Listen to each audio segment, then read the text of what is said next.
When somebody asks me what Cricut should I buy, my answer to them is always, well, what do you want to do with your machine? As in my opinion, the machine that you choose should be based on what you need or can afford. In this video, I'm going to cover 3 main points that'll help you decide which Cricut machine you should buy. My name is Kelly, and let's get clacking. So in each of these categories, I'm going to go over what each of these 5 machines can do. You can see them all behind me, and first up we have the Cricut Joy. Next will be the Explore Air 2. After that will be the Explore 3. Next we have the Cricut Maker. And after that we have the Cricut Maker 3. So in each of these categories I'm going to go over the differences between the 5 machines and how they compare in that category. The first one will always be based on how big do you want to cut, as each of these machines can cut various different sizes. So the Cricut Joy has a mat size that's just under 11.5 centimeters up to 30 centimeters in length. But it can also cut smart materials up to 6.1 meters in length. And smart materials just means that it'll be able to cut without the use of a cutting mat.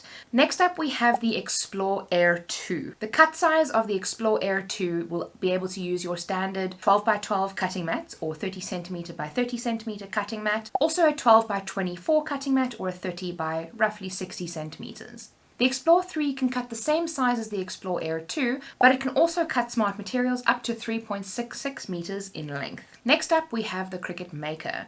Now the Cricut Maker can cut exactly the same size as the Explore Air 2, so your standard 12 by 12 and 12 by 24 cutting mat size. And the Cricut Maker 3 can cut the same size as the Explore 3, so that is also making use of the 12 by 12 and 12 by 24 cutting mats, as well as smart materials up to 3.66 meters in length. So if you want to cut really big projects, bigger than 24 inches or 60 odd centimeters, then you will need to go for either the Explore 3 or the Maker 3. But if you're happy to break it down into 60 centimeter segments, or if you're not that concerned about cutting really big projects, then the Explore Air 2 or the Maker will probably be good for you. Now, the next question that I always ask is, what materials do you want to cut? As that will very much define what machine you're going to buy. If we're looking at the Cricut Joy can cut over 50 materials. So it's mainly used for your paper, vinyl, iron-on, cardstock, a lot of your basic kind of materials. It also has nice smart labels and smart sticker cardstock. So it does your more simple materials. It does have use of a special card mat that none of the other machines make use of.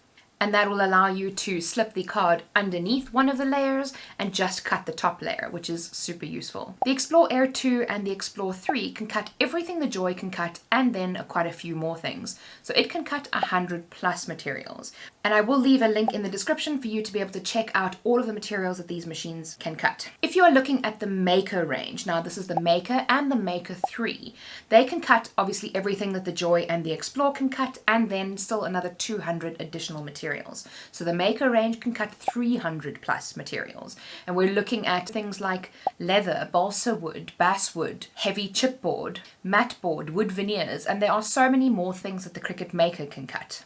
So depending on what you're wanting to cut may define which machine you're wanting to buy. If you know that, you're probably not going to cut any of the fun things that the Cricut Maker can cut, then you're probably fine with going with the Explore Air 2 and saving a little bit of money. I would also be remiss to not mention this as a part of the materials, although it's not technically part of the materials, but the Cricut Joy is the only one that doesn't have print then cut capabilities. So you won't be able to design something in Design Space, send it to your normal printer to print, and then cut it out on your machine, as unfortunately it doesn't have the little sensor to read any of the registration marks, and the area is quite small, so any stickers that you'll be able to print would be quite small in themselves in any case.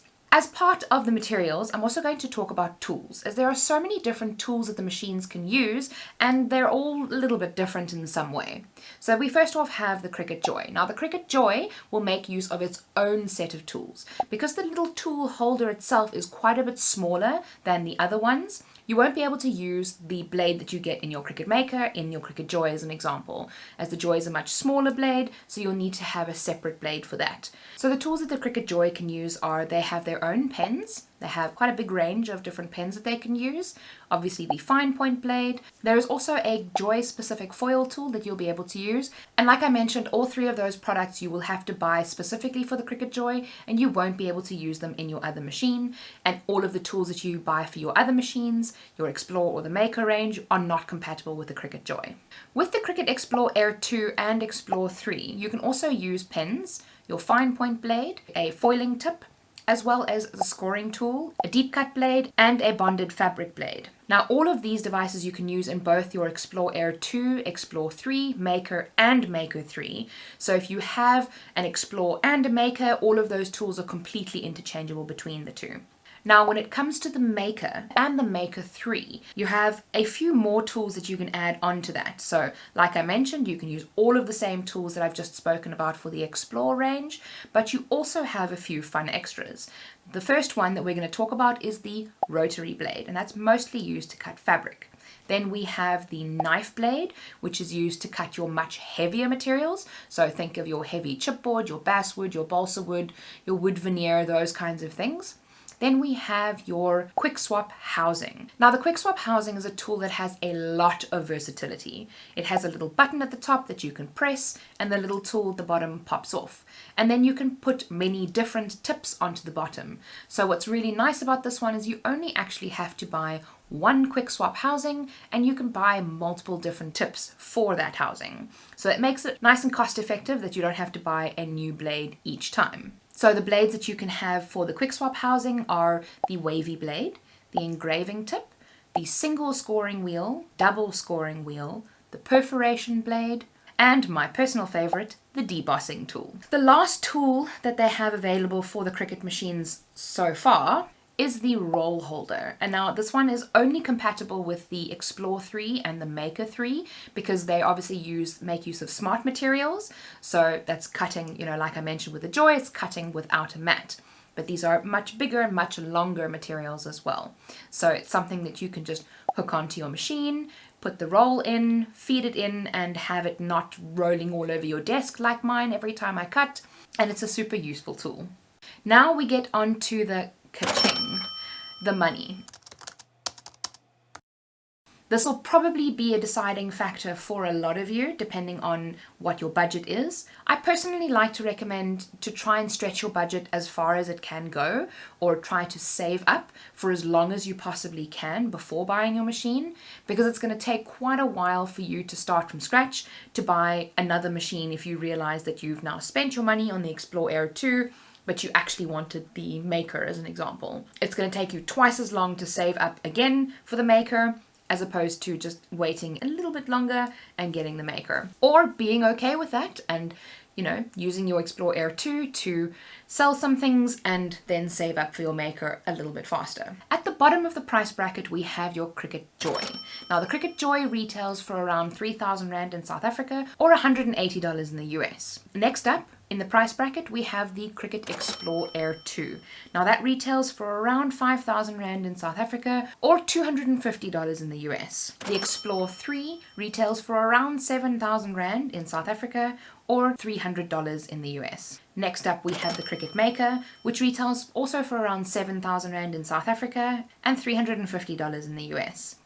Next, we have the Cricut Maker 3, which retails for around 9,000 Rand in South Africa and $400 in the US. If you know that you want to go for the Cricut Maker, but you're not quite sure whether you want the Maker or the Maker 3 yet, this video will tell you the differences between those two. Don't forget to subscribe to my channel to get more Cricut tutorials when you're finally on your feet, and I'll see you in my next video. And remember, be kind to someone today. See you soon!